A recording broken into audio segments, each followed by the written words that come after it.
Mantan Kadif Propam Polri Irjen Verdi Sambo mengaku kesal dengan Brigadir J karena telah melakukan tindakan senonoh terhadap istrinya Putri Chandrawati. Direktur Tindak Pidana Umum Bareskrim Polri Brigjen Pol Andi Rian Jayadi mengatakan bahwa Irjen Verdi Sambo sudah diperiksa perdana sebagai tersangka. Verdi Sambo diperiksa sebagai tersangka di Mako Brimob Kamis, tanggal 11 Agustus tahun 2022. Jenderal Bintang 2 itu diperiksa selama 9 jam dari pukul 11 waktu Indonesia Barat sampai dengan pukul 18 waktu Indonesia Barat. Dari pemeriksaan tersebut, Verdi Sambo mengaku marah dan emosi terhadap sopir istrinya Brigadir J. Verdi Sambo mengaku kesal kepada Brigadir J karena mendapatkan laporan dari istrinya Putri Chandrawati yang mengaku dilecehkan oleh sopirnya.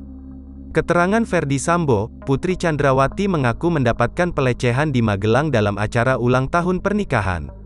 Karena geram mendengar hal tersebut, Verdi Sambo memanggil 3 ajudannya RR dan R untuk melakukan pembunuhan terhadap Brigadir J. Andi mengatakan sampai saat ini pihak penyidik masih mendalami keterangan Verdi Sambo.